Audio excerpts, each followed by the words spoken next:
Boa noite. Eu não tenho assim muita familiaridade com ele. Ele me morde. Ele me morde. Acostumada com de orelha, né, aqui. Mas o professor, e onde eu estou me apresentando aqui enquanto professor, porque avaliadores de imóveis são vocês, de experiências, e eu vim aqui para compartilhar um conhecimento acadêmico que eu recebi e para ele ser válido, eu preciso compartilhar e trazer os conhecimentos de vocês também. Tá bom? Agradeço os que estão aqui presentes, agradeço os que estão assistindo pela TV Cresce, e é uma honra muito grande estar nesse momento aqui com vocês. Certo? Para abrir a nossa palestra, eu quero convidar uma professora de línguas portuguesa e inglesa para ler um texto para nós. E foi surpresa para ela. Professora Maria Ivone, minha irmã, família de professores, e foi o que os meus pais souberam fazer melhor, foi filhos professores. E é o que nós sabemos fazer, mais errando menos. E quero compartilhar com vocês, e que foi surpresa para ela também, porque professor tem muito disso. Não é isso?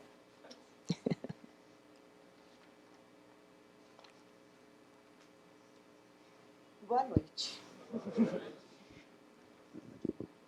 Diogo e o mar. Diogo não conhecia o mar. O pai, Santiago Covadonga, levou-o para que ele descobrisse o mar. Viajaram para o sul. Ele, o mar, estava do outro lado das dunas altas, esperando. Quando o menino e o pai, enfim, alcançaram aquelas alturas de areia, depois de muito caminhar, o mar estava na frente de seus olhos. E foi tanta imensidão do mar e tanto fulgor que o menino ficou mudo de beleza. E quando finalmente conseguiu falar, tremendo, gaguejando, pediu ao pai: "Me ajuda a olhar o mar. Me ajuda a olhar." Eduardo Galeano, O Livro dos Abraços.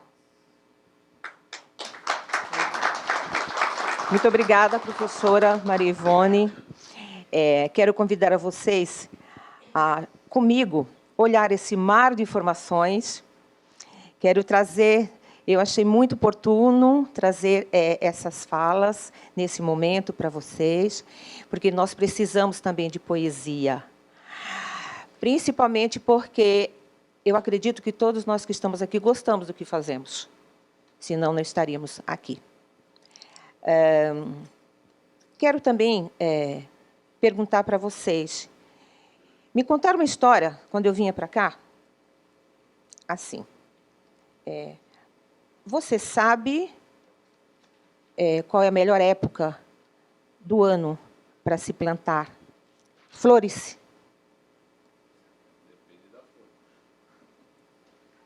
Depende da flor. Flores. Qualquer época.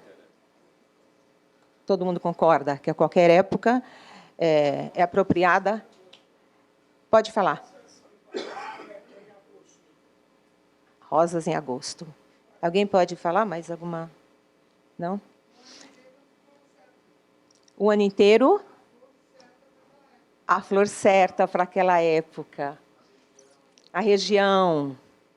A gente daria uma pesquisa aqui, não? O clima. Você não planta flores? Planta árvore. Depois... Relevo. Percebe? Qual foi o tema mesmo que eu perguntei? Qual foi o questionamento? Qual é a melhor época para plantar flores? Veja que surgiram bastante informações que daria uma pesquisa que nós ficaríamos anos aqui e até provar. Muito bem. Então, a história eram dois presidiários. Um extremamente nervoso. Se alguém conhecer a história, por favor, peço licença para ouvir novamente. O outro, muito calmo. E eles recebiam as cartas da família, né, dos familiares. E, naturalmente, no sistema prisional, as cartas vinham abertas. As cartas vinham abertas.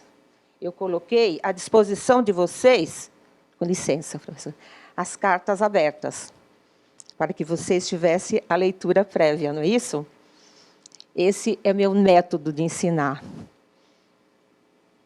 E quando o presidiário que estava se ressocializando, recebia as cartas, ficava muito nervoso. O que ele fazia? Ele queimava colchões, o colchão, ele quebrava a madeira, ele quebrava os móveis. E ele tinha um companheiro que era calmo. E o companheiro pensou, eu preciso ajudar o meu colega. Eu preciso criar uma estratégia para ele se acalmar. E é assim que a gente deve fazer na vida, não é isso?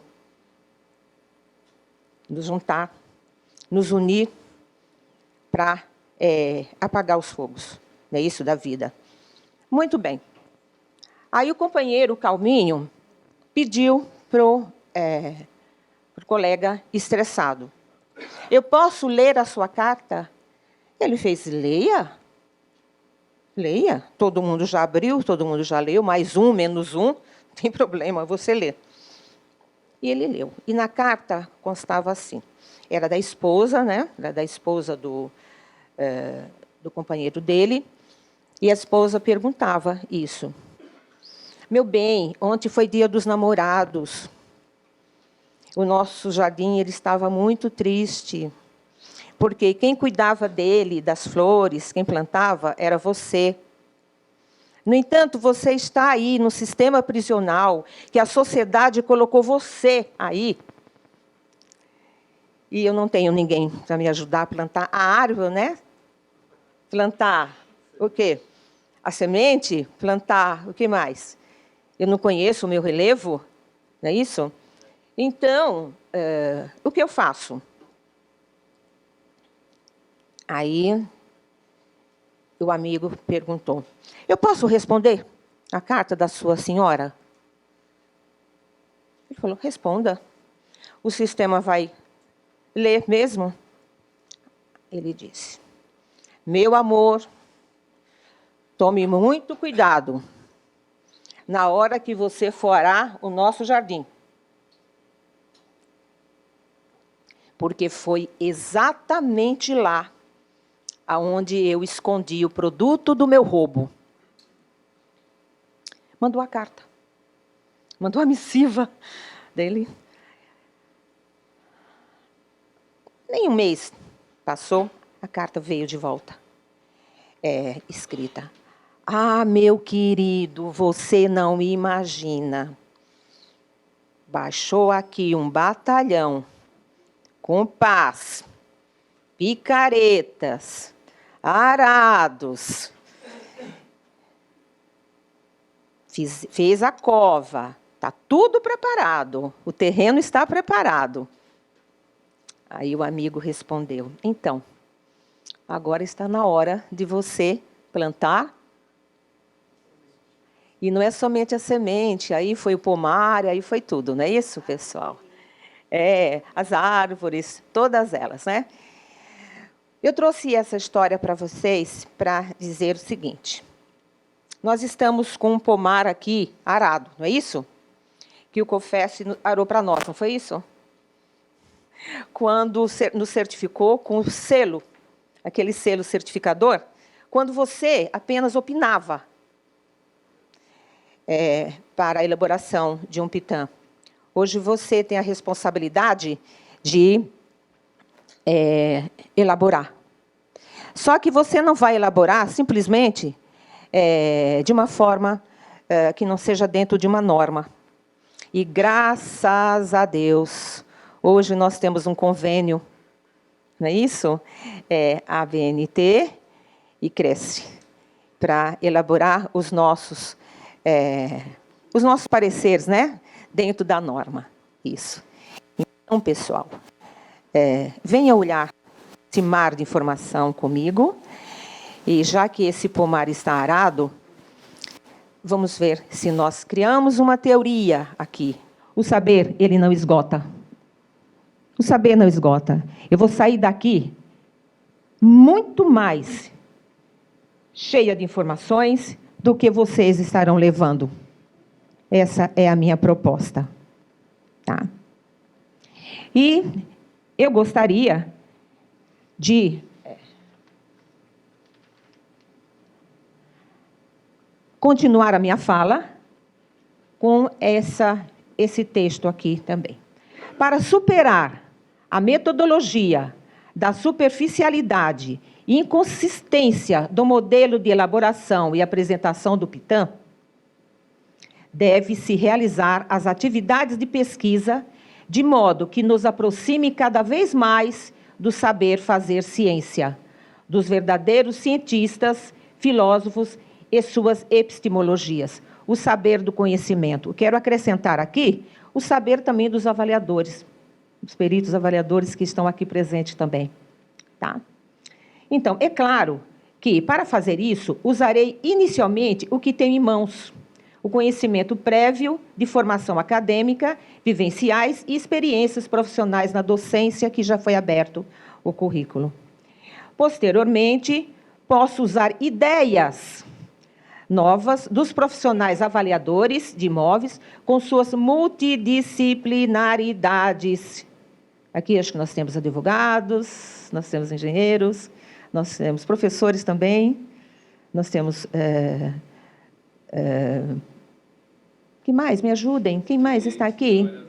Isso, corretores, tem várias áreas que estão aqui. Com suas multidisciplinaridades, que certamente irão surgindo à medida que caminharmos no ciclo de aprendizagem.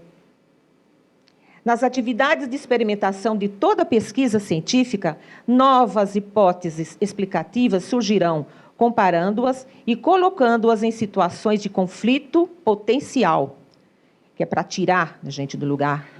Nós não podemos entender que, uma vez provado um experimento, ele vai continuar estanque. Ele precisa ser levado. A hipótese tem que ser provada e mudada. Tanto é que nós tínhamos um PITAM com uma superficialidade, nós chamamos aqui, e que hoje nós precisamos também adequá-lo dentro das normas ABNT. Tá?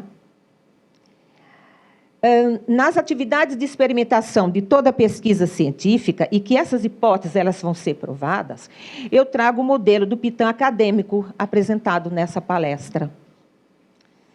É dessa forma que a aprendizagem do conhecimento científico é realizada. Ver que é possível todos nós processarmos a representação não só mental. E aí eu convido vocês já imaginando um outro modelo, uma outra arquitetura desse PITAM, mais real, factual, de um novo conceito, num instrumento avaliativo de imóveis, onde o sujeito investigativo aplica o método dialético de Aristóteles, que é o uso de várias ideias persuasivas, no contraponto de Thomas Kuhn, com suas ideias fundamentadas na obra A Estrutura das Revoluções Científicas, afirmando que a ciência dita hoje não necessariamente será dita amanhã. Minha proposta de professor mediador na capacitação de profissionais, avaliadores e colaboradores no conhecimento científico de um PITAM, numa arquitetura de produção acadêmica que atenda os requisitos básicos de uma metodologia alinhada à ABNT CRECISP, se fazendo presente numa linguagem universal. Sendo assim, juntos, numa ação interativa, na qual, com a apresentação de conteúdos científicos, autores com seus trabalhos publicados, instrumentalizem-nos num saber e num novo conceito de objeto e objetivo do conhecimento na aplicação prática dos imóveis avaliandos. Vamos encantar os clientes. Vamos encantar os clientes, meus caros colegas. Isso é muito importante porque nós temos a cerejinha do bolo na nossa mão, que é a elaboração desse pitã. Perfeito?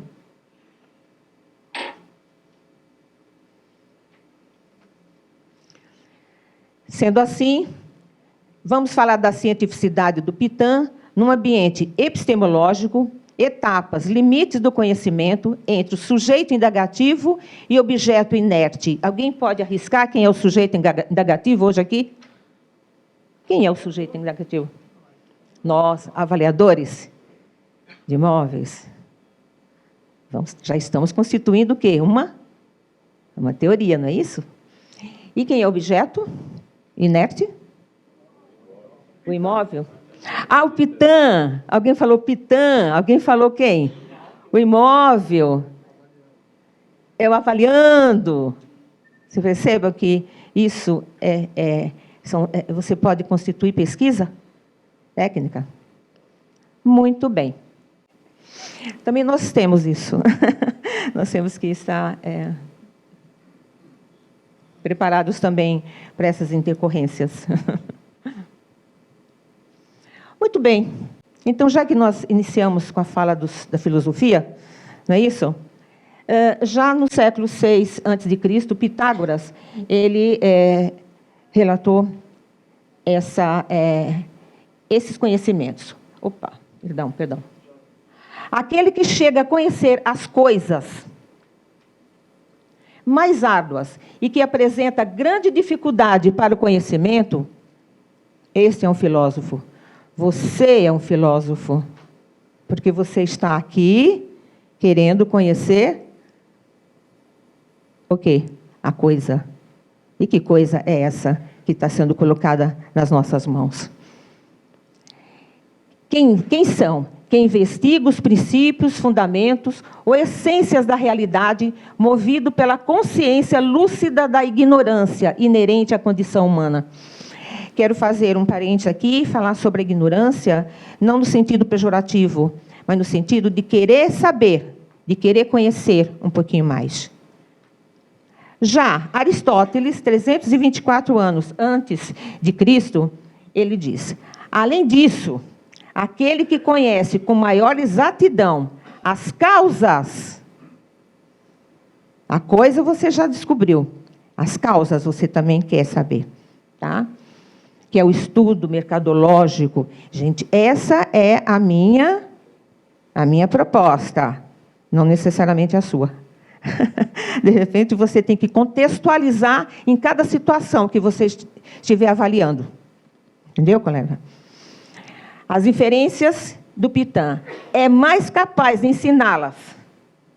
Em todas as espécies de ciências, um filósofo também. Você continua sendo um filósofo. A minha pretensão é sair todo mundo filósofo aqui hoje. E que estiver comigo, me assistindo, ou que estiver aqui presente. Muita pretensão, né? Vamos ter que buscar. Aqui é o meu modelo. Eu chamo de um organograma funcional. E para que ele tenha a sua funcionalidade, nós precisamos engajar nesse projeto também. Aqui eu trago a metodologia científica alinhada ao pitã, que é uma produção acadêmica. Ela está alinhado ao CRECISP, à ABNT. Foi conferido o CNAE pelo COFES, dentro das normas ABNT. Então, essa fonte foi a Conceição que trouxe para você. A funcionalidade dele, ela só vai ser válida o dia que esse pitã acadêmico ele passar a ser aplicado. Então, hoje nós estamos assim, nós trabalhamos com o quê? Com amostra, nós trabalhamos com inferências, nós trabalhamos com o NM. Alguém sabe me dizer o que é o NM? O que o cliente entra nas imobiliárias e diz assim: NMX, publique Y. Nunca tiveram uma situação dessa? O que é NM, gente? Na mão. É ou não é? Estou falando alguma verdade aqui, por favor, me corrijam. E nós, avaliadores de imóvel, ficamos como? Complicado, né?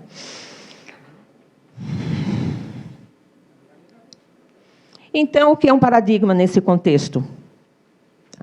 Da elaboração do IPTAM. Aí eu trouxe a etimologia dele, que significa o modelo padrão. E quando se fala em modelo padrão, pessoal, dói, viu? Dói a gente falar, existe um modelo padrão, existe um modelo padrão para cada situação, não é isso? Modelo padrão, correspondendo a algo que vai ser de modelo ou exemplo de ser seguido em determinada situação. Concordam? Significa mostrar, apresentar, confrontar. É um conceito das ciências e da epistemologia, que é a teoria do conhecimento. Lindo, né, esse nome? Epistemologicamente. Nossa, gente, tão fácil. É o saber do conhecimento, não é isso? Mas nós precisamos beber nessa fonte que trouxe para nós da filosofia. É a representação de um padrão a ser seguido, vide as normas ABNT, padronizando a apresentação do IPTAM. Fizemos o convênio, nós precisamos tirar esse objeto inerte das nossas mãos. Poxa, mas o que era objeto inerte? Não era o imóvel? Vai sair, cada um faz uma pesquisa aqui, para validar. Trouxe também aqui, fala de autores, e essa não é minha. Essa fala não é minha, e ela vai estar lá na bibliografia, quando você fizer a pesquisa bibliográfica. Enquanto nós, avaliadores de imóvel, pensamos, temos o nosso senso comum, e não desprezaremos esse senso comum, tá bom? Conhecimento empírico, alguém contou que, através da observação, experiência, vivência dos profissionais no mercado imobiliário, todo imóvel que vai ser avaliado, ele vai passar pelo mesmo processo. É uma grande inverdade, né, gente? Nós precisamos conhecer o quê? A causa. Nós temos imóveis aí a serem disponibilizados no mercado porque houve uma separação. Porque alguém resolveu vender o seu imóvel porque quer viajar. Outros resolveram vender seu imóvel porque quer fazer um curso especializado das normas ABNT. E vai. Entendeu? Um senso comum. Quando você adquire o conhecimento científico, que a forma de existência se manifesta de algum modo impessoal, porque aí é a ciência que vai estar lhe explicando, não usa o mesmo modelo para todos. Você tem que conhecer a causa, porque a coisa você já conhece, que talvez seja o desconhecimento mesmo das normas, das quais nós precisamos buscar e atender. Somos reflexivos, enquanto pensamos com um senso comum, mas limitados pela familiaridade com o objeto. Não apresenta formulação geral. Eu olho o objeto que eu estou avaliando, tá? Eu penso assim, eu me familiarizei com ele, fui lá, fiz as fotos, fui lá, fiz as análises, e digo, todos vão ser iguais a ele. Não, nunca. Já quando eu penso cientificamente, eu penso em proposições, em hipóteses. Até porque o IPTAM, ele é o quê? O que é o resultado do IPTAM que nós entregamos? É uma formulação de uma hipótese que nós estamos entregando para o nosso cliente e porque colocamos à disposição o estudo do mercado. Não foi isso? Então, seria uma suposição. Quanto à realidade, já é uma outra situação. Enquanto pensamos com senso comum, nós somos assistemáticos. É uma organização das experiências próprias. Não apresentamos sistematização de ideias. Eu trouxe à disposição dos meus colegas avaliadores para que formalizem umas questões e, junto, possamos criar uma ideia. E essa ideia seja válida, testada desse modelo. No entanto, quando pensamos cientificamente, também somos sistemáticos. Mas é um saber ordenado, logicamente, formado um sistema de ideias. Aí surge a teoria. Se vocês me permitirem, agora eu vou dar uma paradinha e vou entregar 4 números aqui para vocês agora. 1, 2, 3, 4. Quem quer o número 1, por favor?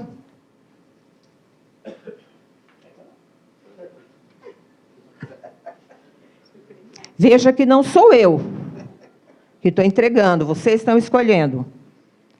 Número 2, por favor.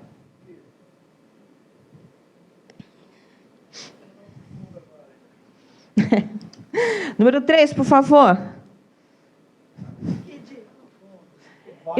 Eu olhei primeiro lá. Professor tem que, né?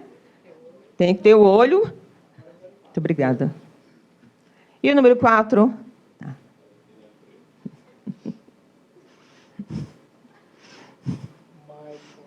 My for. Vocês vão trabalhar, colegas. Não sou eu aqui, somente, não. Quem tem o número 1, por gentileza? Evolução de número, não. Vem aqui, por gentileza. Compõe aqui. Por favor. Você tem o parecer, meu colega. O que é um parecer para você? O parecer é o conhecimento, né? Uma união de conhecimento. O que eu acho da coisa... o que eu acho da coisa... O que eu acho da coisa... do trabalho, né? Do que eu interpreto para formar a ideia dessa avaliação. Né? Muito obrigado. Continue com o seu número, por gentileza. Número 2, por gentileza. Você pode vir aqui, por favor. Boa noite. Bom, as técnicas que eu vou usar aqui, eu vou fazer um apanhado. Geralmente, na região, eu vou procurar saber que tipo de imóvel que vai adequar mais ao imóvel que eu estou avaliando. Tamanho, formato, construção, área, rua, circulação, etc, etc. Muito bem. Eu vou pular o número 3 e vou chamar o número 4, por favor.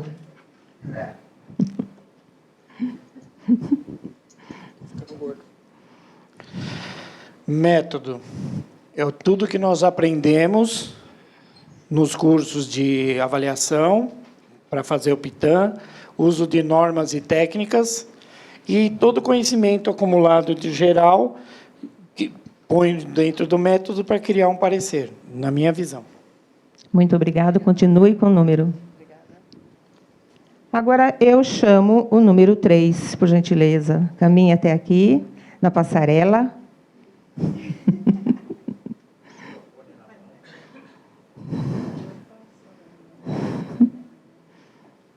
Boa noite. Boa noite a todos.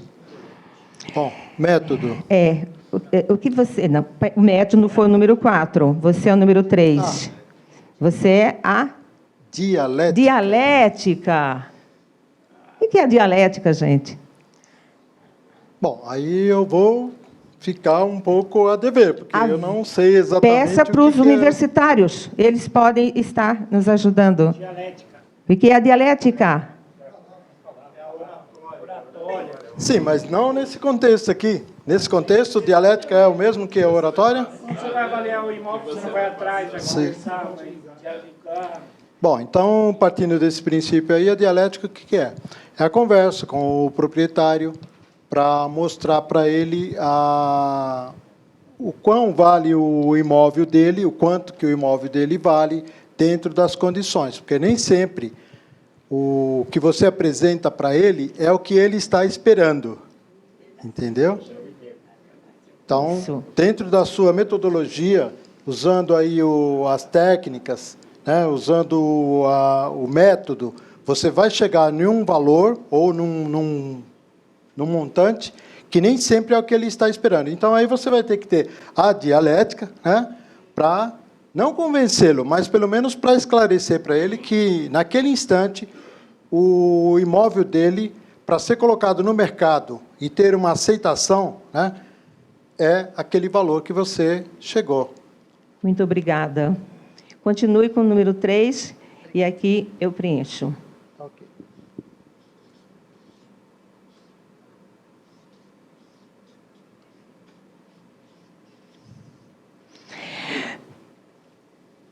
Percebam que nós temos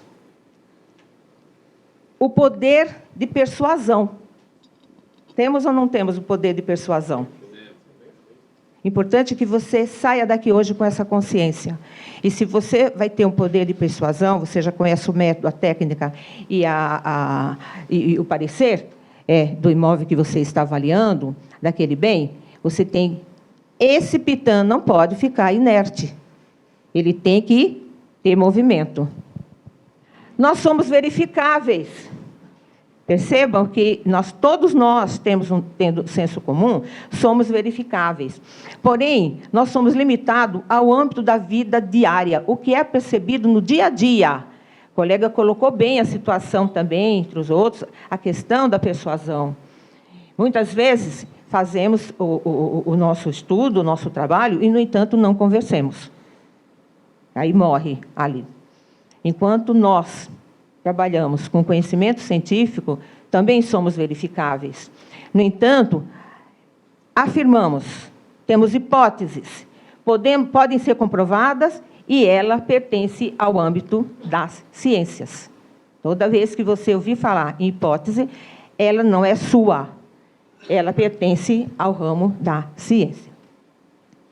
São as análises das amostras, dos imóveis, da pesquisa, a inserção de métodos e técnicas validando o experimento, utilização de fórmulas matemáticas que deixam a gente doidinho. Parece que o autor escreveu para ele. Ele tem que explicar o porquê daquele resultado. O número é muito frio. O número é muito... eu tenho que dar vida a esse número. As inferências estatísticas, entre outras.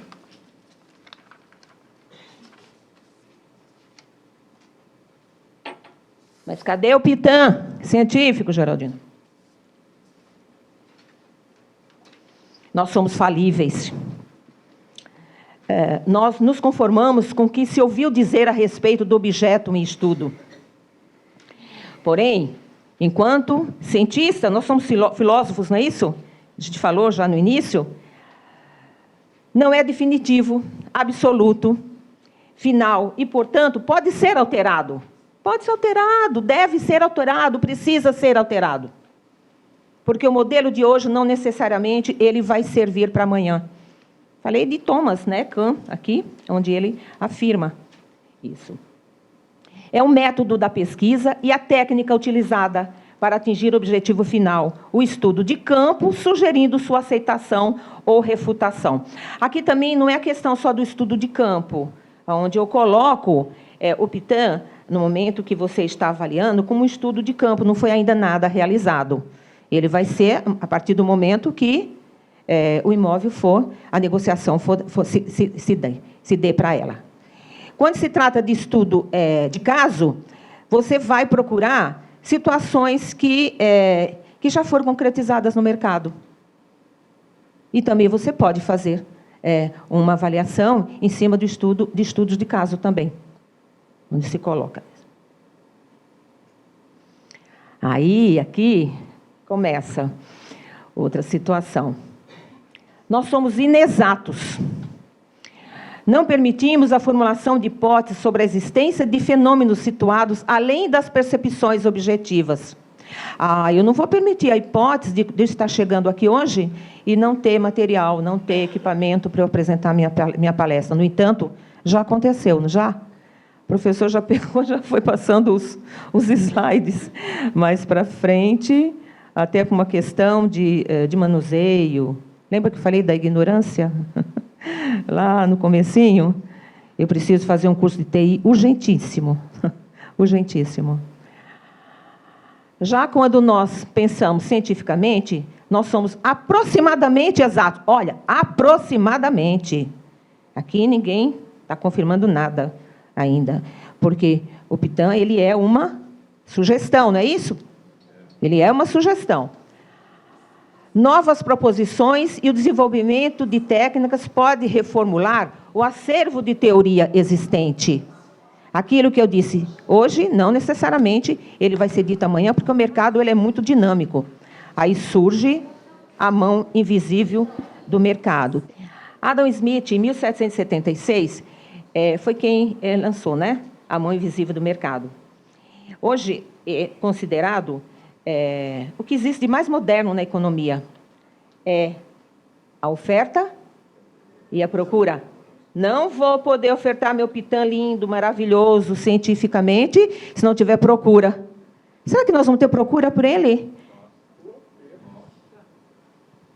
Maravilha, nós queremos que ele seja assim. E aquela senhorinha, aquele senhorzinho, lá da roça, que quer vender as terrinhas dele, o sítio dele, ele vai querer um Pitan científico? Para, gente. A coisa é mais séria do que a gente pensa. Você não está falando aqui somente para grandes estruturas. Você não está falando somente para construtores, empreendedores. Você está falando também para um cliente que está lá no cercado, cuidando de gado, tá? E quer vender o sítio dele, porque o filho não quer dar continuidade. O filho foi para a cidade.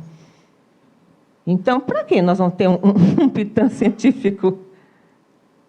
Mas, Geraldino, mas você disse que precisa. Precisa. Precisa. Porque nós temos que atender todas as demandas. Veja que a oferta e a procura. Não vai entrar um senhorzinho que está ali querendo vender o sítio dele e diz assim, por favor, senhora, eu quero vender o meu sítio. Quanto que ele custa? Quanto a senhora acha que ele vale? Acha que ele vale? Gente, como que eu vou dar valor a uma coisa que foi um investimento de uma vida inteira da pessoa? Eu vou fazer o estudo, naturalmente. Só que eu vou falar epistemologia para ele. Tá? Mas a norma BNT diz que eu tenho que fazer. Você tem que falar a linguagem dele. Começamos já a entender a nossa dialética. Dialética. Eu vou falar abóbora para nordestino? Eu vou falar o quê? Eu sou nordestina. Eu casado com uma. Eu não sei se eu lhe dou os parabéns ou lhe dou os Muito bem, gente. Brincadeiras à parte. E qual é a característica mesmo do método comparativo? Você já conhece mais do que eu. Quantos anos você tem de avaliador de imóveis? Quantos anos? Pessoal, pelo meu cresce, você vê. Todo mundo sabe fazer conta. Todo mundo sabe fazer conta aqui. Não é verdade? Onde orienta que o método consiste em estimar o valor do imóvel avaliando sobre uma base de dados de propriedade, que são amostras análogas. Análogas, gente. Essa palavra pesa, viu? O escritor foi lá e dói. Tá? Tudo por analogia. Tá? Utiliza a técnica de homogeneização e de análise estatísticas. A homogeneização é feita em função das características e qualidades que previamente foram detectadas no mercado imobiliário. Legal, foi detectado. Onde foi mesmo que você fez a pesquisa? Foi através das imobiliárias, pelo banco de dados dela, que ela tem o quê? Lá, ela tem um acervo riquíssimo, não é isso? ela conhece mais o valor do teu bem do que você mesmo, porque ela tem o estudo ali. Aí você foi buscar. Mas esse acervo, ele não tem sozinho, tem o seu concorrente também, não tem? Aí isso vai botar dentro de um balanço nacional. Ah, pessoal, enquanto economista, eu tenho que pensar assim também. O estudo do preço, o estudo da renda. É ou não é, colega Manuel? Então, o que você tem de acervo, que é aquele, que eu digo, riquíssimo, que é o estoque daquele bem que tem ali, o teu colega também tem. Tem ou não tem? Você já fez estudo para saber se são os mesmos valores? Diferenciado completamente. Então, nós estamos falando aqui já nem mais em método, né, gente? Nós estamos falando em técnica. Não é isso? Então, você vai fazer um PITAM baseado nessas divergências? Você deve fazer. Você deve saber, você deve conhecer. Até porque nós temos o FIFT, não temos? Oh, e devemos ser bom ter o FIFT, não é isso? E aprendi no curso de corretor de imóveis, quando o senhor Viana disse assim, não esqueça do FIFT. Falei, o que é FIFT? Fui pesquisar o que é FIPS. Não é verdade? Então, aqui também temos que ter esse cuidado na hora que formos elaborar um PITAM científico. Onde foi que eu busquei? Qual foi a fonte que eu busquei? E aquele puxadinho? E o puxadinho que está lá naquele imóvel, avaliando, que não está registrado lá na prefeitura? Como é que fica essa situação? Eu preciso de uma carteira de dados da prefeitura, não é isso? Porque tem o IPTU, não é isso? Que é cobrado com base em quê? No puxadinho? Não é isso? Então, olha a responsabilidade que nós temos para elaborar um PITAM. Todas essas inferências, nós temos que conhecê-las e fazer pesquisa. Vocês têm espaços para tudo para fazer aqui, nesse momento. Tá? Não é somente seguir o caminho da roça. Tá bom? Não, vamos procurar saber a fonte onde eu vou estar buscando ele, a atualização. Tá bom? Depois, utiliza todas as partes da amostra, com a média aritmética ou com uma ponderação. Gente, mas isso é um erro tão grotesco. Você pondera exatamente, elimina o quê? Vocês me corrijam, tá? Vou fazer um pouquinho de lição de casa. A ponderação, o que você faz? Você tira aquela média que foi menor, não é isso? Viu? Diferença. Aí soma as maiores. Às vezes, gente, vai estar nas menores. A grande oportunidade. Que não está atualizado. E para você trabalhar cientificamente, você tem que provar. Porque você constituiu uma problemática e você está sugerindo uma hipótese. Então, procura fazer uma análise daquelas amostras que foram desprezadas. Despreza não, bem. Despreza não. Procura saber direitinho. Que pode constituir até um outro PITAM ou outros PITAMs. É trabalho. Por isso, nós precisamos de grupo de estudos, não é isso? Grupos de estudo. Aqui, trouxe essa informação, e são 2 artigos. Esses artigos também vai estar disponibilizados a vocês, que também não teve oportunidade de mandar antes. É o método mais objetivo. Não existe melhor valor que o do mercado. Quem disse isso foi Nebreda e companheiros. Então, você lê desse jeito, tá? Quando você estiver lendo, tá? Algo que tem vários autores. Você percebeu como que você pode estar redigindo? Aí já é o quê? Uma citação, né? Que a norma BNT traz para você. Nebreda e companheiros, mas você tem que escrever. Está Pádua e Sanches e a obra. Do jeitinho que está aqui. E as normas, elas não são leis. Elas são o quê? Normas embasadas em leis. Nós podemos estar ajudando a BNT a curá-las, reformulá-las, porque nós conhecemos o mercado. Olha a responsabilidade que nós temos em nossas mãos. Olha que foi dado para nós, né, Senhor? Confesse. Ele nos deu uma responsabilidade muito grande. E eu tenho que dar movimento a ela. Tá bom? Ela pode mudar. Amanhã você pode encontrar uma outra situação do método. Tanto é que elas são reformuladas, elas são estudadas tempos em tempos. Eu procurei trazer a mais recente possível. Tá? Publicada. Método cada vez mais utilizado no desenvolvimento de modelos informáticos. O que é um modelo hedônico? Já viram falar, né? Não? Modelos hedônicos? Modelos o quê? Belos. Belos. E mais? Não precisa todos, basta um de cada vez. Um de cada vez. Modelos hedônicos. Aquele que é prazeroso. Professora Maria Ivone, por que você adquiriu o seu apartamento, que você olha da janela do seu quarto e você vê a igreja que você casou? Exatamente. Foi assim mesmo, me despertou. Ao abrir a janela, né? A área do serviço. Nossa, foi muito. Aí eu incentivei meu esposo. Até então ele não tinha olhado. Traduzindo para os colegas que estão aí. Ele não tinha olhado, né? Ele não tinha esse olhar. Então, ele só olhava a parte da área gourmet, né, assim, e olhava, e eu lá do outro lado. Para mim, tinha uma simbologia muito, muito grande. Quando eu me deparei com a igreja que eu me casei, eu fiz esse imóvel que eu quero. E foi assim que eu convenci.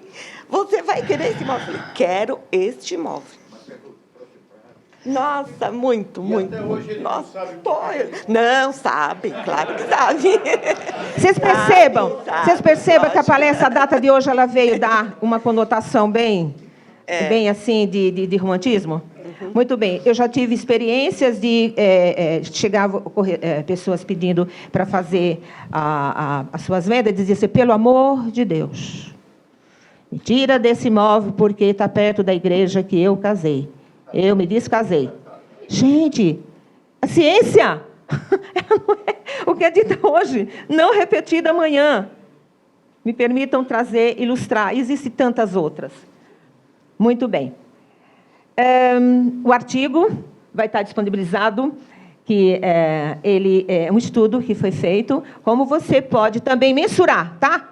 Olha a palavra que veio na minha cabeça agora. A mensuração. O Pitan, ele é o quê? É uma mensuração. Aí, não é somente a metragem, a localização, isso, é o prazer. Esse artigo está muito bom. Muito bom, e eu trago à disposição de vocês. E vai ter um questionário para vocês responderem e mandar para a professora, tá bom? Muito bem. Alguém já ouviu falar nas redes neurais? Redes neurais? Já ouviu falar, né? Nas redes neurais. E o professor, ele tem que ilustrar. Ele tem que trazer. Então, por favor, passem aqui, para que vocês conheçam a criança. É um livro muito bom, tá? Que é o básico do básico, tá? E não é caro não, viu, minha gente? O autor escreveu e ele dá, assim, oportunidade para a gente aprender e aplicar. O importante é aprender e aplicar, não ficar guardadinho na gaveta. Aqui. E quem falou tudo isso foi Lenk, Rorzala e Silva. Ai, tem um brasileiro aí no meio, que bom. Porque nós temos publicações internacionais. Nós não temos, talvez, um modelo nacional.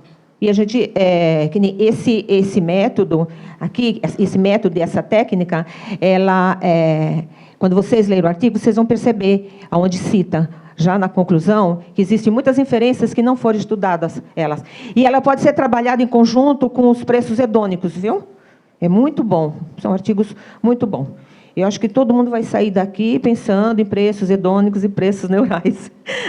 E o preço neural ele é comparado com o cérebro da gente. Então, se ele é comparado com o cérebro, o que acontece? São camadas de informações. Veja que, no mínimo, são 13 camadas que são colocadas à disposição nesse sistema, né, que é computadorizado, e só sai um neurônio. Basta um para fazer já, né, para dar informação. Ele precisa ser alimentado com as inferências certas do mercado. Tá bom? Aqui traz a explicação do uso do software, tá, das redes neurais, para vocês estarem acessando. E a minha sugestão da leitura do artigo disponibilizado aos interessados. Ela não está. Não. Ela vai estar. O artigo, ele é uma outra pasta. Era muita coisa para trazer dentro da palestra. Eu estou trazendo aqui e mandei o artigo para vocês, para mandar pelo e-mail de vocês. Tá bom? Isso. A implementação da técnica utilizada na pesquisa. Essas variáveis que eles utilizaram estão aqui, ó, bairro, setor, pavimentação, iluminação pública, esgoto, área do terreno, pedologia, topografia. O que é pedologia, gente? Pedologia. O ensino. De quem? Opa! Ensino da criança? Ele merece um prêmio, colega? Merece? Eu também não sabia. Eu fui atrás dessa palavra também. Muito obrigada.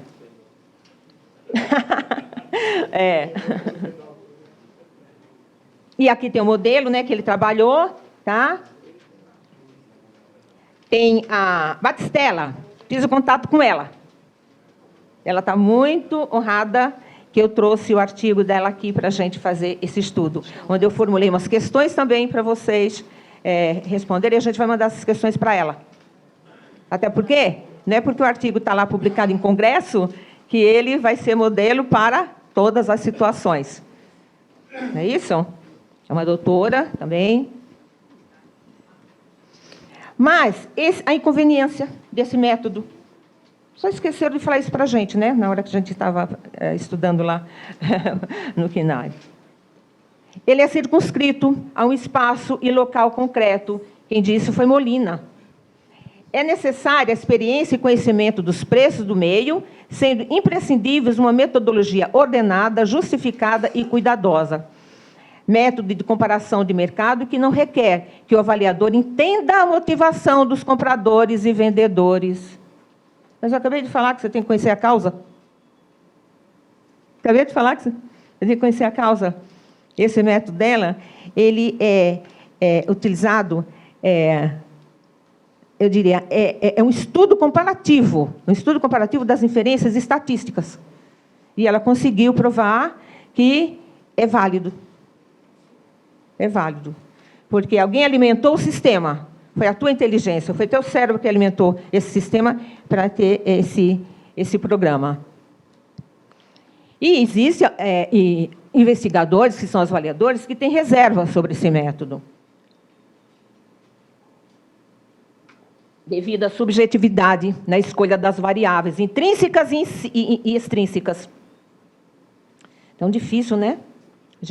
Mas precisamos conhecê-las para poder alimentar o sistema.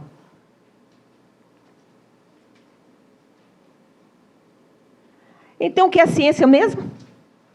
O que é ciência no sistema imobiliário? Nesse contexto? Ele é o conjunto de conclusões certas, metodicamente demonstradas e relacionadas com o objeto determinado. É o estudo de problemas solúveis. E ela precisa ser solúvel, tá? Mediante o método científico. É a forma sistematicamente organizada de pensamento objetivo. Preciso conhecer a cientificidade, ou não? Preciso, mesmo para passar a informação na linguagem, na dialética do senhorzinho lá do sítio, lá no interior. Precisamos conhecê-los. Já para um juiz já é difícil, né? A gente tem que trabalhar mesmo com a questão. Esse é o outro artigo. Olha o que foi aplicado. foram utilizados modelos de equações estruturais, sem composto por modelos de mensuração, as observações físicas, técnica, e que local que foi feito ele também? No Rio de Janeiro. Aplicação de preços hedônicos para avaliação e, enfim, a influência da caminhabilidade. Quando que você podia imaginar que você fazendo um estudo da caminhabilidade, você pode elaborar um PITAM? Já ouviram falar? Nunca ouviu falar? É muito gostoso. Ciência, fazer ciência é maravilhoso. Gente, quem é que não gosta de morar perto do Ibirapuera? Olha a situação para você caminhar. Gente, trabalha-se com score. Trabalha-se com score. É um modelo também internacional. E quem sabe que nós formulamos o nosso modelo nacional? Aí a gente veio buscar isso aqui dentro desse espaço aqui, que alguém arou o nosso jardim, não foi isso? Tá. Então, vem esse cientista e diz que ciência, ela é no contexto da pesquisa de campo para avaliação imobiliária, ela é a dinâmica, onde uma verdade dita hoje não necessariamente será dita amanhã. Falei disso já. Já falamos muito sobre isso aqui. E o que é metodologia? Estudo dos métodos. Tem como finalidade captar e analisar a característica dos vários métodos disponíveis, avaliar suas capacidades, potencialidades, limitações ou distorções e criticar os pressupostos. Critique mesmo, por favor. Escrevam com críticas para nós construirmos a nossa teoria, para poder nós botarmos no nosso PITAM, que é a coisa inerte, andar. Vamos construir, senhores avaliadores, senhores estudiosos, tá? Dessa técnica. E qual é a diferença mesmo de método para técnica? A técnica apresenta como se deve agir para utilizar o método. É implementada e usada para se atingir um objetivo imediatamente. Já o método, ele mostra como se deve conduzir o pensamento. Método é pensamento, técnica é ação. Tá? Muito bom. Muito bom. Todo mundo vai sair com 10 aqui hoje. Com certeza. Para o método de pesquisa, para que o método de pesquisa tenha seu emprego adequado, é preciso sabermos se ele responderá aos objetivos da investigação científica que queremos empreender. A opção pelo método e técnica de pesquisa depende da natureza do problema que preocupa o investigador ou do objeto que se deseja conhecer ou estudar. Quem disse isso foi Santos e o companheiro dele. O melhor método é aquele que mais ajuda na compreensão do fenômeno a ser estudado. Alguém já me disse aqui, hoje, eu penso assim, que a tipologia da pesquisa, o estudo mercadológico das amostras dos imóveis, que é a pesquisa de campo descritiva, ela é não experimental, porque existe a experimental. Por que ela é não experimental? E alguém precisa de um contraponto, por favor, senhores avaliadores. É aquela em que o pesquisador observa, registra, analisa e correlaciona fatos e variáveis sem manipulá-los. Você não consegue manipular porque já existe a pesquisa, já existe a publicação do imóvel, lá no portal dos imóveis, nas Zap Imóveis, e vai indo. Não é verdade? É mais utilizada para a condução de pesquisa nas áreas humanas, porque nas exatas, aí você tem que trabalhar mesmo com os experimentos, as experimentais. Aí, uma ocasião, um aluno me procurou, querendo fazer a disciplina de metodologia e técnica da pesquisa científica, e ele chegou muito nervoso. Ele disse: Geraldina, eu não consigo ser promovido nessa disciplina, por favor, me ajude. Ele está concluindo o seu curso, o que aconteceu? A professora me reprova. Eu falei: professora, é cruel mesmo, viu? Ela reprova mesmo. Qual é essa pesquisa? Ele disse assim: eu estou estudando o comportamento das aranhas. Alguém sabe quantas pernas têm as aranhas? 8 pernas, 8 pernas. Eu tenho que conhecer o comportamento delas, mas delimite esse tema. Eu provei que quando eu tiro todas as pernas da aranha, eu tiro uma perna, dou comando, ela anda. Tiro a segunda perna, comando, anda. Quando chega na sétima perna, ela vem. Cambaleando, mas ela vem. Quando chega na oitava perna, que ela ainda consegue chegar, nós estamos conseguindo chegar para fazer um pitã científico aqui hoje. Eu tiro a perna, a última perna da aranha, e dou comando para ela. Anda, aranha! A aranha não sai do lugar. Anda, aranha! A aranha não sai do lugar. Conclusão da minha pesquisa. Quando se tira todas as pernas das aranhas, nota-se que ela é o quê? Surda. Gente, você trabalhou o pitã bonitinho, né? Mas você precisa ser coerente. Você precisa ser coerente com o teu resultado. Você não trabalhou sozinho, você trabalhou com seu colega. Tá bom?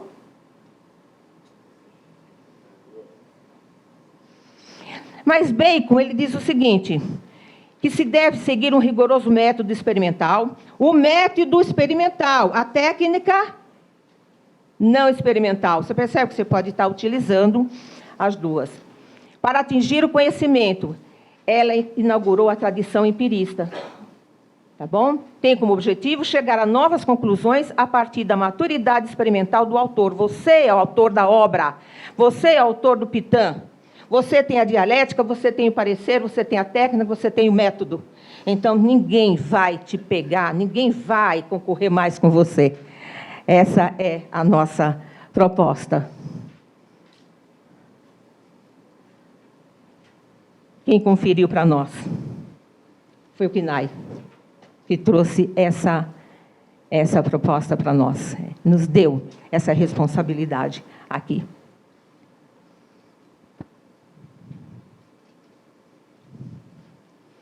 Aí, vamos começar a estudar o pitã científico. Nós temos, eu trouxe o pitã dentro de uma estrutura, de uma monografia.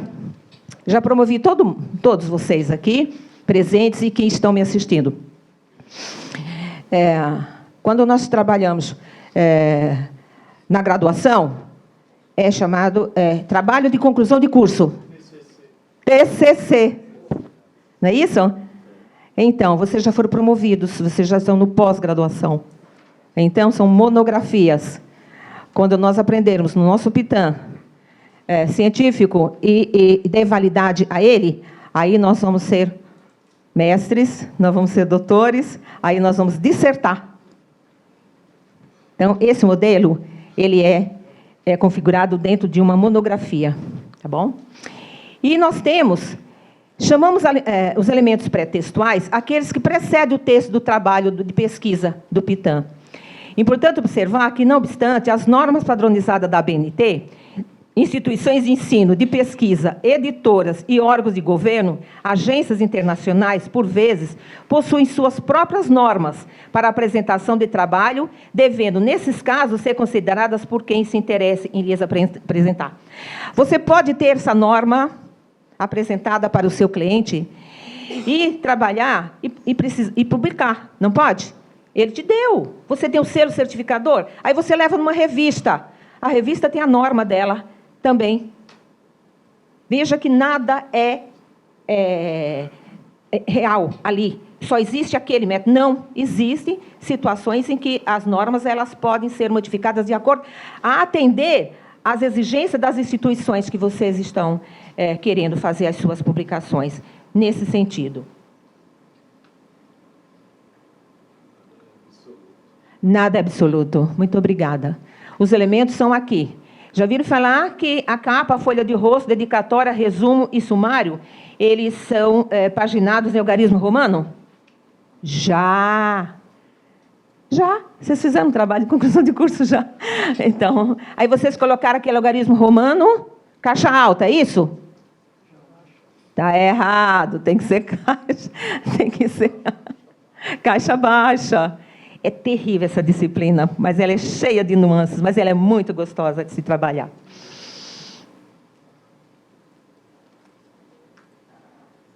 A capa, basicamente, ela passa por 5 informações fundamentais sobre o trabalho.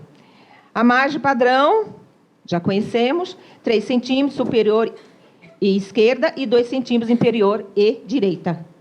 Porque tem que ser o 3 centímetros, porque você vai colocar a capa desse pitã, então precisa obedecer essa margem de 3 centímetros. E a ideia é trabalhar com essa conclusão. O nome, aqui, ó, da instituição ou pessoa física que solicitou o trabalho deve ser colocado no topo da página. Então, aquela instituição, aquela pessoa física que contratou o seu serviço, você coloca logo no topo da página. Isso, observa que você tem que descer, mais ou menos, são 3 centímetros que você desce para você escrever o nome da instituição. E o título?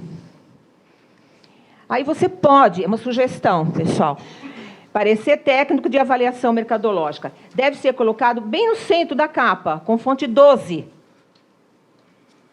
Em negrito e caixa alta. Observa bem isso, viu? Tá? Se houver um subtítulo precedido de 2 pontos, também deve ser escrito com fonte 12 em caixa alta, só que sem negrito. Pitã, avaliação técnica mercadológica, 2 pontos. Estudo de caso, aí você cria um estudo de caso e suas inferências, estudo de caso e suas subjetividades, estudo de caso e que poderá agregando um valor. Tudo que agrega um valor, ele tem que ser mostrado. A primeira leitura que você leva para o cliente é essa. Observe essas regras aqui do ABNT. Por último, a cidade, na penúltima linha da folha, coloque o nome da cidade onde fica o imóvel. Use fonte 12, caixa alta e sem negrito. Vocês vão ter que estudar, vai precisar estudar essas regras, essas normas da ABNT, tá bom? E o ano, ainda no limite da margem inferior. Mais precisamente, na última linha da folha, coloque o ano em que o trabalho foi realizado, use fonte 12, caixa alta e sem negrito. Gente, dá um curso, muito legal. A folha de rosto também é a mesma situação da capa. No entanto, quando o título, ele deve ser claro, com relação ao assunto tratado da pesquisa, é indicado a utilização de letra maiúscula, a primeira letra do título. Só essa primeira letra do título que você vai colocar a letra maiúscula na folha de rosto. Em nomes próprios e nomes científicos.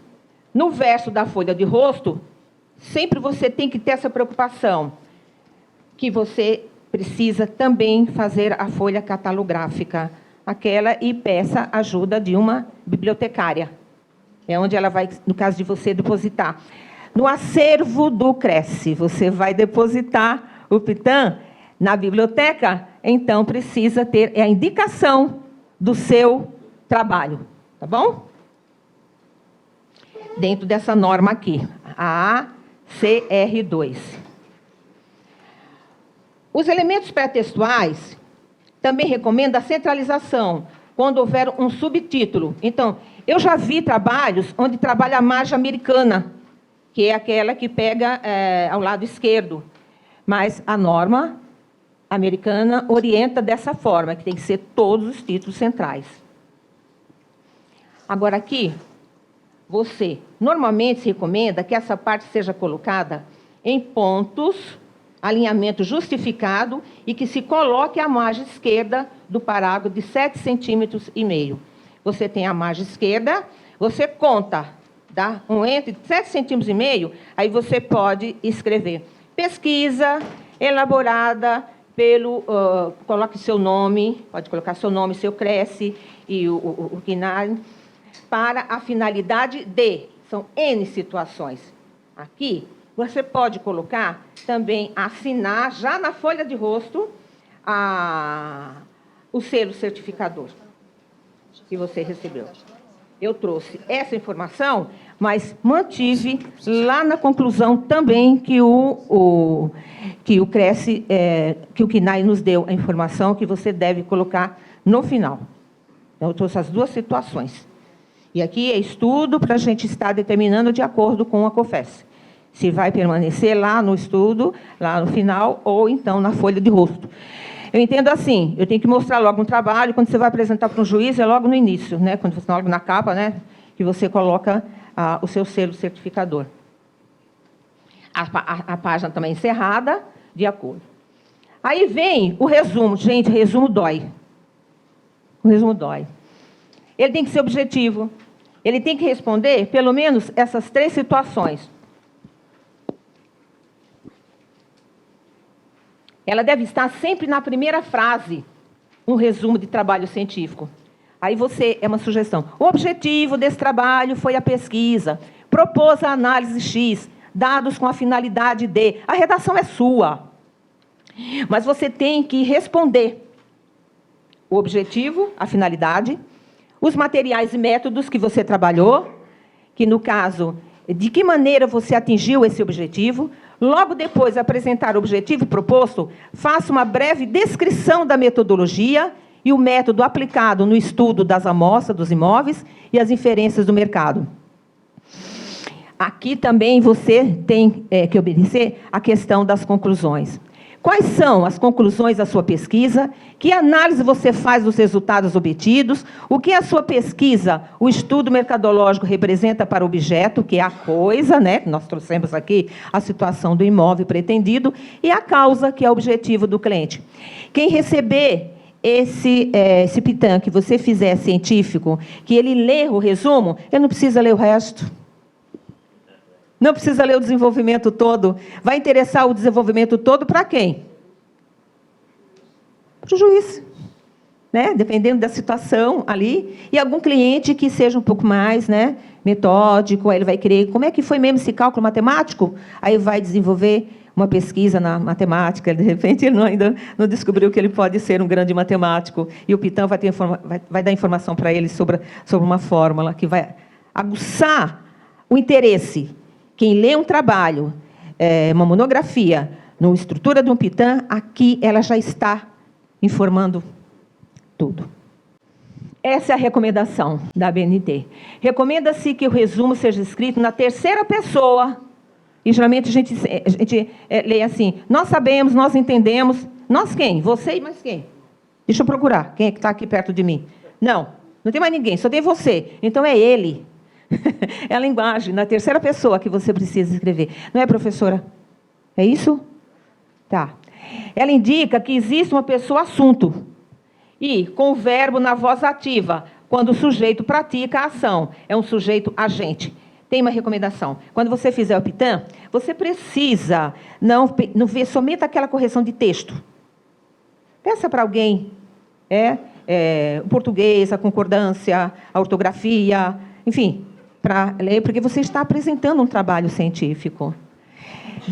O conteúdo deve ser disposto em parágrafo único, Arial 10, espaçamento entre linhas de 1 centímetro, sendo que na redação das outras peças é 1,5 centímetros. Esse é 1 centímetro. Deve ser precedido, na mesma página, das palavras-chave, em que se apresenta um mínimo de 3 palavras, ou expressões que situem o campo temático do PITAM. É uma sugestão. Homogeneização, amostras, inferências, ou outras palavras que você precisaria estar elucidando um pouco mais, que você vai estar colocando lá no glossário, lá no pós-texto. E efetuar o resumo em inglês, até porque fica muito chique, não é isso? É uma língua, né? Estrangeira, tá? De repente, o seu cliente, ele é internacional, não é isso? E mesmo o nacional, é muito bom ter esse trabalho. Até porque, se você pretender publicar, você precisa ter o resumo numa língua estrangeira também. Tá bom? Que é o abstract. Está chegando. Aí vem o sumário. Ele consiste que é a nomenclatura e a numeração dos capítulos na ordem que se apresentam no trabalho, seguido de seus respectivos números de páginas. O título do topo do texto que dá o nome à página, que, nesses casos, você escreve sumário. É ali. O título do topo da página deve ser descrito em maiúsculo, centralizado, negrito e com alinhamento. Se você iniciou todos os títulos central, todo o seu trabalho precisa ter ele central. Tá bom? Não vai estar mudando a regra aí.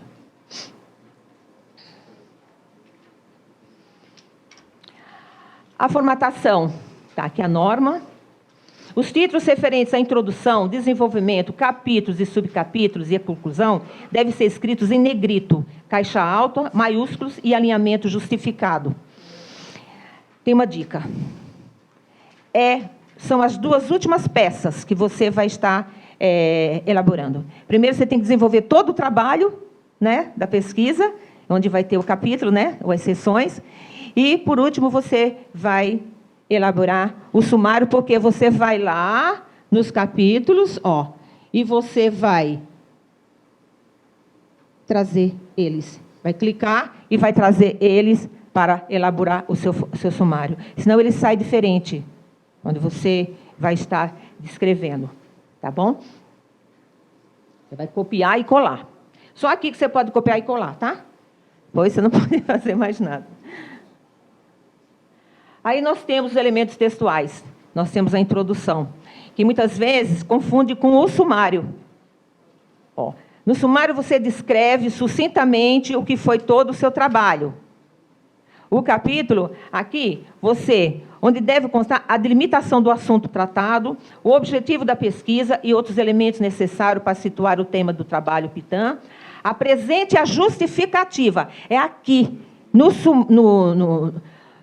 na introdução, que você vai apresentar a justificativa.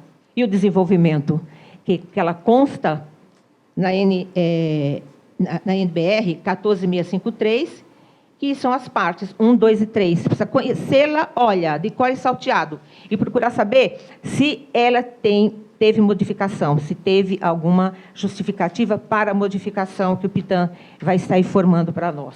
Tá bom? Ela pode dividir-se em seções, subseções, e aqui eu chamo de capítulos também. Essa terminologia também pode ser usada como seções, subseções, geralmente quando está se trabalhando artigos. Se fala em seções, subseções. Quando se trabalha em trabalho de conclusão, você trabalha a questão do número do capítulo. Tá bom? Efetuar citações nos capítulos sobre os autores, obras e datas alinhadas à pesquisa, dando cientificidade acadêmica. Como é que você vai fazer uma citação de um autor quando você está desenvolvendo o seu PITAM? Quem foi que desenvolveu aquela fórmula matemática? Você precisa descobrir quem foi o autor que desenvolveu aquela fórmula matemática e citá-lo. Tá bom? É um PITAM científico. Aquele método que nós aprendemos, como chama? Ross-Heidt. Aqui, no capítulo 1, você vai escrever a descrição completa do imóvel avaliado. 1.1, a vistoria do imóvel, que é a descrição completa dele também. No 1.2, você vai descrever o contexto da localização do imóvel.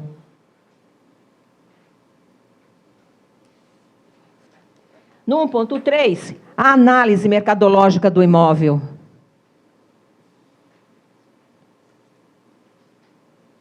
No capítulo 2, você vai escrever a pesquisa de mercado do imóvel. No 2.1, a existência de preço do tipo oferta no mercado.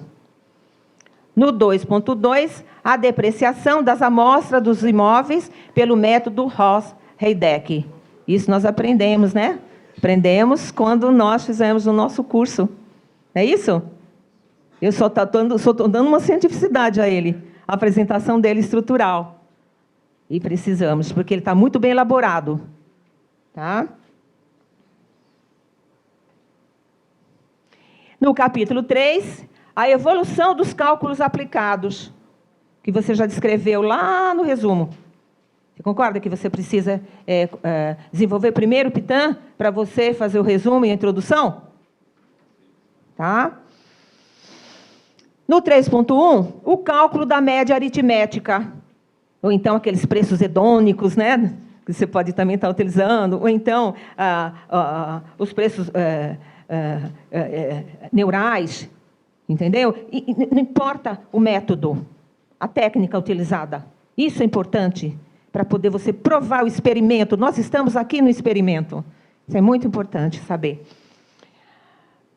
No 3.3, o cálculo da média homogeneizada. Ali você descreve. E todos eles, você vai citar autores. Não foi você que desenvolveu. Foi um autor que desenvolveu. Você tem que saber quem é. Quem são esses autores? E você fazer a citação para poder ser um pitã científico. Pois não. Só me tira uma dúvida, Gelb. Você tem Deixa eu só levar para você. Tá. Só não interromper, vamos deixar concluir. Só que Pois não. Por favor, na apostila recebida, nós estamos tendo uma informação da ABNT, número 14.724/2002. E aí você está pondo um slide 2019. 2019. Existe a 2002 e a Existe. 2019? Ela nasceu... Muito observado. Obrigado, hein? Muito bem observado. Ela nasceu em 2002. Tá? Nós podemos fazer o quê aqui? Na apresentação do slide, eu coloquei. Em 2019, ela é válida. Ela é a mesma. Entendeu? Não, em 2019, nós estamos, nesse momento, passando essa informação. No entanto, ela nasceu em 2002. Eu estou apresentando, em 2019, uma norma que foi criada em 2002. E não foi revogada. Obrigada, Alice. É a mesma. É a mesma. Você pode colocar, quando você fizer um pitã, e você observar isso que o colega observou, você coloca lá na conclusão final que essa citação ela pertence ainda em 2002, que ela não foi revogada. Pois não. É que norma não vem dada igual lei. Norma vem só... Muito obrigada. Mas ela tem igual a... Vamos concluir, depois a gente continua, por gentileza. Muito bem. E esse cálculo, a determinação desse valor do mercado móvel, avaliando, e o 4.1, o gráfico mercadológico, ele está na íntegra, o que nós temos de informação pelo parecer, pela COFES. Nós temos. Tá bom?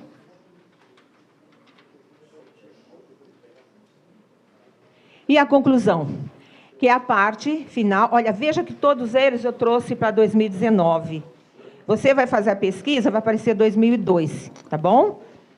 Ó, se vocês se julgar oportuno, a gente faz a errata do slide. E que precisa, essas informações são importantes. Que é a parte final do texto, na qual se apresentam conclusões correspondentes aos objetivos ou hipóteses. Quem escreveu foi Lakatos. Uma fase do planejamento e organização do projeto de pesquisa que explicita os resultados finais, as considerações finais. As conclusões devem estar vinculadas à hipótese. É aqui onde você vai responder.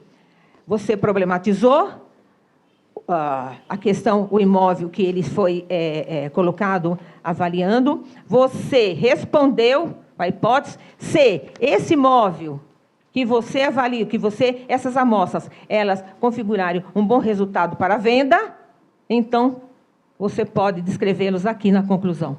Mas você só vai fazer quando acontecer. Não é no momento, porque você está mensurando uma situação.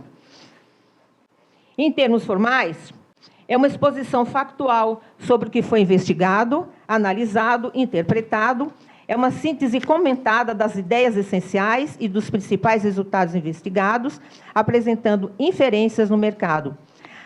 Lembra quando eu falei, aqui você, atendendo à norma do COFES, É aqui onde você vai estar colocando o nome do corretor, o número do CNAE, a assinatura de quem emitiu o PITAM e a posição do selo certificador ao lado da assinatura, onde nós vamos estar sendo orientados pelo COFES qual das duas páginas nós vamos estar colocando, se é na folha de rosto ou se é na conclusão. Tá bom? Esses elementos pós-textos são elementos que aparecem depois do texto da conclusão da pesquisa. Deve acompanhar a seguinte ordem de apresentação. As referências é obrigatória. Você vai colocar, está dentro da norma. Aqui eu trouxe 2002, observado, tá? Tá? Autores e obras citadas no texto de desenvolvimento da pesquisa em ordem alfabética, no nome do autor. Quanto ao espaçamento, apenas 2 espaços simples. No texto inteiro, você escreveu 2 espaços e meio. No resumo, 1 espaço. Aqui, na referência, você usa esses 2 espaços simples. Você vai inserir as NBRs que fundamentam e dão suporte técnico à pesquisa. Um glossário que é opcional. Epistemologia. Qual é? Você descreve o que é epistemologia. O que é dialética? Se você inseriu. E são nomes que você pode estar dando explicação no glossário, também numa ordem alfabética de um termo. Esse apêndice é muito interessante, que ele também é opcional. Ele é um texto ou um documento elaborado pelo autor a fim de complementar a sua argumentação. Se vocês fizerem a pesquisa, vocês vão notar também que entra aqui não somente o que foi elaborado pelo autor, que é você do PITAM. Você vai buscar, por exemplo, uma pesquisa que não foi elaborada por você. Aí você pode também estar citando aqui, tá? No apêndice, para não colocar no desenvolvimento. Tá? E os anexos, né? É um texto, documento elaborado pelo autor da pesquisa, relatório fotográfico, quando não incluído na caracterização do imóvel, plantas de situações e localização de mapas, etc., certidão atualizada da matrícula no cartório de registro de imóveis, documentos diversos, outras certidões, recibos de impostos, currículo do corretor avaliador. Aqui onde vai ser colocado.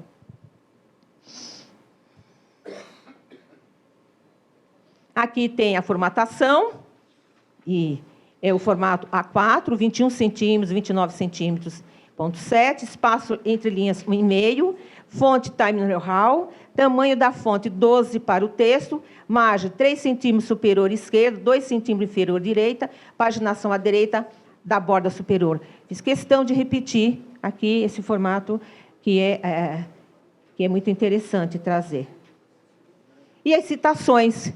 É a menção no texto de uma informação colhida de outra fonte, com o objetivo de esclarecer, ilustrar ou sustentar o assunto apresentado, pode-se apresentar no texto ou em nota de rodapé.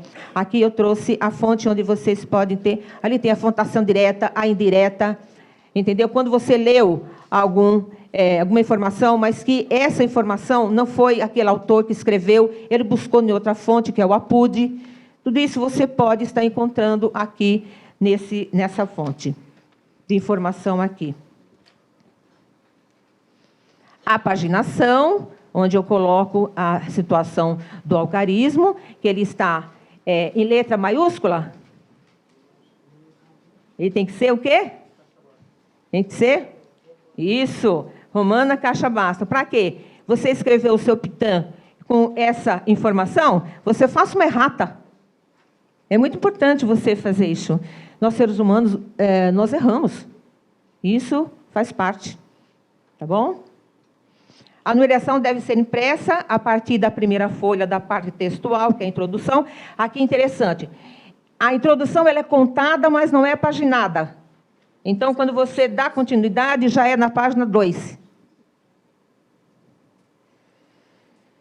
Se o trabalho for digitado apenas no anverso da folha, numeração deve vir no canto superior direito da página, a 2 centímetros da borda superior, ficando o último algarismo a 2 centímetros da borda direita da folha. Pessoal, isso é um curso. Nós precisávamos fazer um trabalho de pesquisa muito interessante aqui. E aqui vem as referências. Né? Vem as referências. Existem muitas, via de regra, tudo que estiver citado no texto, você tem que colocar aqui nas referências.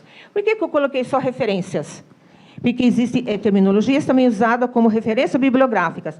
A referência, ela vem livros, e quando é referência bibliográfica, só de livros.